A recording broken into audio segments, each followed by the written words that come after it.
भाषण दे रहे हैं। जी, सबसे पहले सर अपना नाम बताइए। राजेश कुमार हुआ, यहाँ का सीनियर टेक्निकल असिस्टेंट। जी जी जी।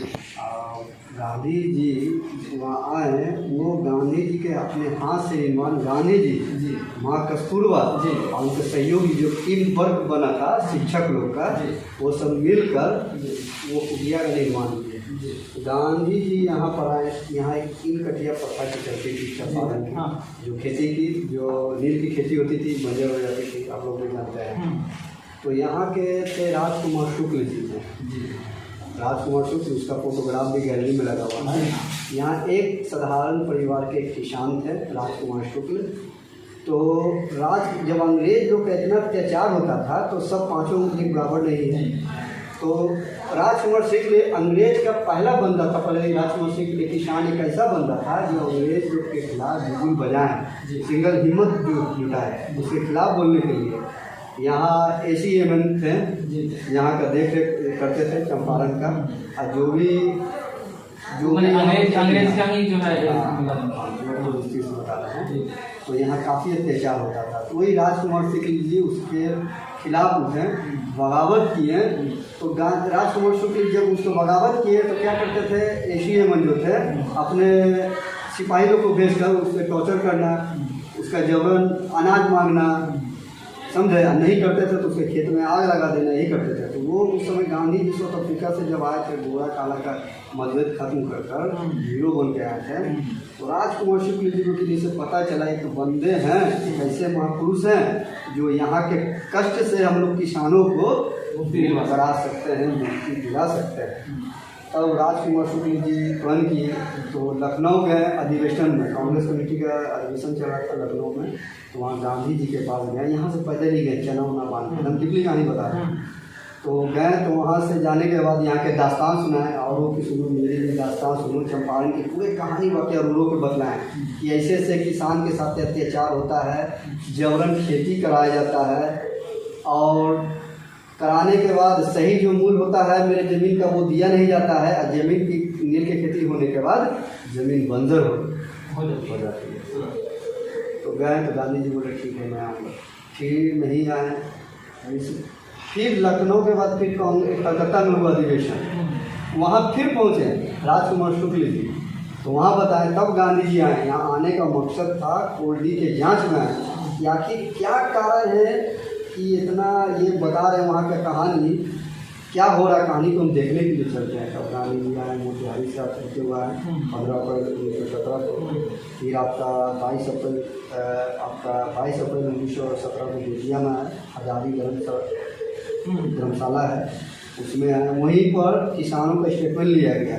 तो गांधी जी जब कोल्डी के जांच में आए, तो कोल्डी के जांच के आने के बाद देखा कि यहाँ सभी घटनाएं सब ठीक है, तो चले गए। तो उसी दौरान अंग्रेज़ों का भनक लग गया कि कोई आए हैं यहाँ खेती के लिए, तो उसको काफ़ी बगावत की है। यहाँ तक उनको कोर्ट में हाजिर होना पड़ा, मोतिहारी कोर्ट में। जब तिरहुत प्रमंडल था, मोतिहारी और बेतिया एक ही था चंपारण में, अब न पूरी पश्चिमी हो गया है। तो उस समय क्या किए, गांधी जी को कोर्ट में नहीं, आपको नहीं जाना है, यहीं से आप बाइक होइए वापस जाइए। तो गांधी जी बोले नहीं जाएंगे, क्योंकि यहाँ का वार्षिया देख चुके थे गांधी जी, इतना अत्याचार हो रहा है, तो हम तो किसान को पूरा मिलेंगे, पूरा जानेंगे तभी जाएंगे। तो गांधी जी पर मुकदमा चलाया गया, समझे। तो गांधी जी बोले कि हम जेल खटने के लिए तैयार है, लेकिन मैं चंपारण से यहाँ से नहीं जाऊँगा, चाहे मुझे आप जेल करो। तो किसान लोग तो काफ़ी था, काफ़ी यूनिटी होने के कारण हंगामा हुआ। तो वहाँ के जज को लगा कि नहीं, अगर इसके खिलाफ अगर हम लोग कुछ स्टेटमेंट देते हैं तो माहौल बिगड़ सकता है। तो गांधी जी को बोले कि आप 200 रुपये दे दीजिए, बेल करवा के अब चल जाइए। गांधी जी ना मैं बेल दूंगा, ना मैं यहाँ से जाऊँगा। तब वहाँ के जो जज थे मोतिहारी के, अपने जेब से वो 200 रुपया देकर उनका बेल दिए। तब गांधी जी को वहीं जीत हुई, और वहीं से बिगुल बजा सदगर आंदोलन के लिए। तब गांधी जी आए हजारीबाग धर्मशाला में आकर 1000 से ज़्यादा किसानों का स्टेटमेंट लिए, गांव गांव घूमने के बाद लगा कि यहाँ पर अंग्रेज़ के काफ़ी अत्याचार है।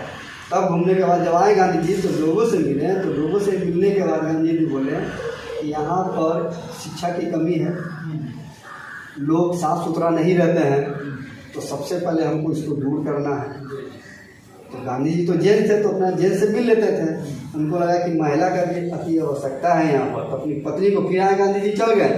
फिर मैं अपनी पत्नी को लेकर आए, धर्म पत्नी को लेकर आए, माँ कस्तूरबा को लेकर आए, एक झोपड़ी का निर्माण किया। तो आए गांधी जी तो यहाँ के बगल में मंदिर है, मंदिर मठ जो हुआ करता था, वहाँ के पुजारी थे बाबा राम नारायण दास।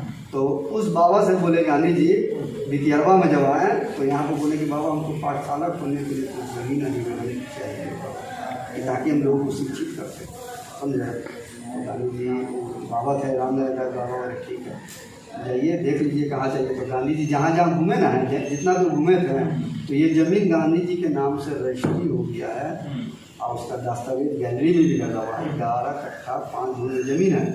तो घूमे तो गांधी जी एक कुटिया का निर्माण की, झोपड़ी का फूस का किए, तो अंग्रेज लोग जलवा दिए। काफ़ी हताश हुए गांधी जी, एक बार बनाए तो फिर लास्ट में बोले कि नहीं कुछ हमको ऐसा करना पड़ेगा कि ताकि जलने से भी क्षति को बचाया सके। तो गांधी जी माँ कस्तूरबा ही धोकर उसका सहयोग में वही मूल कुटिया का निर्माण करवाए। कुटिया निर्माण करने के बाद एक रूम में तो गांधी जी आए गए, लेकिन माँ कस्तूरबा को 6 महीना यहाँ बोले होल्ड करने के लिए।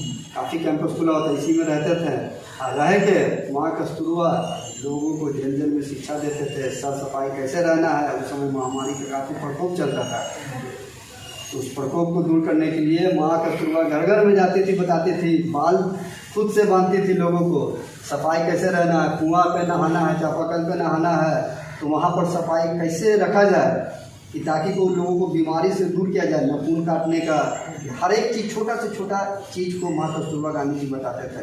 गांधी जी अपने चले माँ कस्तूरबा रह के पाठशाला का निर्माण किए। चला पाठशाला, करीब 6 महीना पाठशाला चला। पाठशाला चलने के उसमें एक घंटी देखे होंगे गांधी जी का, तो वो घंटी गांधी जी फोल्डिंग टेबल है, वो टेबल है और घंटी, तो वो गांधी जी ले जाते थे फोल्डिंग करके, गाँव में चल जाते थे शिक्षा देने के लिए। जब कुछ माह जब यहाँ रहे हैं या कुछ दिन बोलिए रहे हैं तो शिक्षा देने का कार्य करते थे। फिर गांधी जी के जाने बाद अवंतिका बाई गोखले होंगे, बाकी सब सदाशिवचरण से देखे होंगे, उन लोग को छोड़े टीम बनाने के बाद की पाठशाला का कंटिन्यू चले थे। 36 माह तक पाठशाला का कार्यक्रम चला, जिसका मुख्य रूप से उसमें देखें। उसके बाद पाठशाला बंद हुई 1985 में। बिहार कला संस्कृति युवा विभाग अपने अंडर में ली, तो उसका संचालन 85 से ये चल रहा है। उसके बाद तब इसका जो है चलता रहा। अच्छा, एक चीज़ बताइए हमको कि जो महात्मा गांधी के नाम से जमीन रजिस्ट्री हुआ, क्या उसी टाइम हुआ या उसको बाद में रजिस्ट्री करवाया गया? उसके बाद में रजिस्ट्री हुआ, गांधी जी के समय ये भी हुआ रजिस्ट्री। अच्छा, उसका दस्तावेज तो उसमें लिखा हुआ है कैथलिक में। कैथलिक जो जानते हैं तो उतना बतलाएंगे। देखिए, आप अभी जो है सर से सुन रहे थे कि इस आश्रम की विशेषता क्या है, इसका इतिहास क्या है। सर ने बहुत ही बारीकी तरीके से जो है इसके इतिहास के बारे में, इस आश्रम का कैसे कैसे निर्माण हुआ और कब इसको जो है पुनर्निर्माण कराया गया, एक कुटिया से होकर के एक भवन में कैसे तब्दील किया गया, इन सारी चीज़ों का जिक्र सर हमारे साथ किए हैं। बहुत बहुत शुक्रिया सर आपका, जो हमारे चैनल पे जो है आपने इतनी सारी बारीकी से, इतनी विस्तार रूप से जो है इस चंपारण की धरती पर बितियरवा आश्रम का इतिहास आपने बताया और हमारे दर्शकों के बीच साझा किया।